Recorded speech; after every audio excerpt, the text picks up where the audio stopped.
வந்து இவர் அண்ணன் சீமான் கூட போய் கலந்துப்பாரு அப்படின்னு பேசுறது இந்த வாடகை தான். அதனால முன்னுக்கு பிறனா பேசுறது தொடர்ந்து உங்களோட வேலையா இருக்குது. அதை நான் எடுத்து போடுறது எனக்கு ஒரு வேலையா இருக்குது.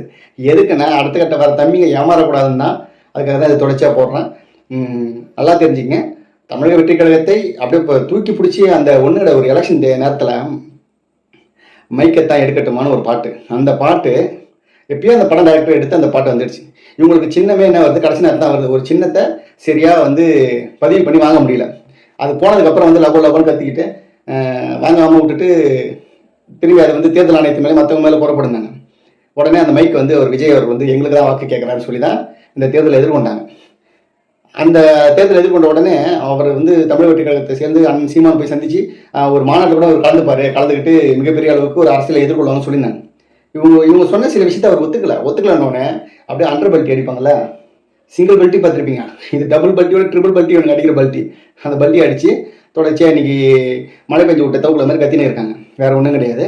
ஆனால் அரசியலை நாகரிகமாக கடந்து போங்க. தமிழ் தேசிய அரசியலை நீங்களும் சரியாக செய்யுங்க. அதாவது முன்னுக்கு பொன் புறனா நீங்கள் என்ன பேசுறீங்கன்றத உங்கள் ஐடிங்க தான் ஸ்ட்ராங்காக இருக்குது. அப்படியே பட்டு எல்லாத்தையும் எடுத்துடுறீங்கல்ல, நீங்கள் போய் உட்காந்து இதுக்கு முன்னாடி என்னென்ன பேசிருக்கேன்னு பார்த்துட்டு இதுக்கப்புறம் என்னென்ன பேசக்கூடாதுன்றத பார்த்து வரும் தேர்தலில் எதிர்கொள்ளுங்க. இல்லை என்றைக்குமே தமிழ் தேசிய அரசியலும் சரி, தமிழ் மக்களுக்கும் சரி, உணர்வாய் உள்ள ஒரே தலைவர், ஒப்பற்ற தலைவர், உணர்வாக உள்ள தலைவர், ஒப்பற்ற தலைவர் அண்ணன் வேல்முருகன் மட்டும்தான். அதை எல்லாரும் மக்களும் உணர்ந்தாங்க, தமிழ் மக்களும் உணர்ந்தாங்க, தமிழ் தேசிய அரசியல் நேசிக்கும் மக்களும் உணர ஆரம்பிச்சிட்டாங்க. இப்போ அண்ணன் 16ஆம் தேதி ஒரு மிகப்பெரிய ஆர்ப்பாட்டத்தை முன்னெடுக்கிறார். என்னென்னா கச்சத்தீவுக்காக இங்கேருந்து படகு மூலியமாக போய் ஒரு போராட்டத்தை முன்னெடுக்கிறார். அது வந்து அடுத்த அப்டேட்டை நான் உங்களுக்கு அடுத்த காணொலியில் போடுறேன். ஏன் அந்த கச்சத்தீவு மேட்டரை பற்றி நான் எதாவது இல்லைன்னா, கச்சத்தீவு எப்படி ஒருத்தர் சொன்னார் புரியுதுங்களா. கச்சத்தீவுக்கு அவருக்கு பார்த்துட்டு வந்து தமிழ்நாட்டு மக்களுக்கு ஒரு இதுவாக பேசிட்டு போன அதிபர் இருக்கார்ல கச்சத்தீவில், அவருக்கு ஒரு ரிப்ளை கொடுக்குற விதமாக தான் அண்ணன் வேலுமுருகன் வந்து 16ஆம் தேதி ஒரு மிகப்பெரிய ஆர்ப்பாட்டத்தை எதிர்கொள்றாரு.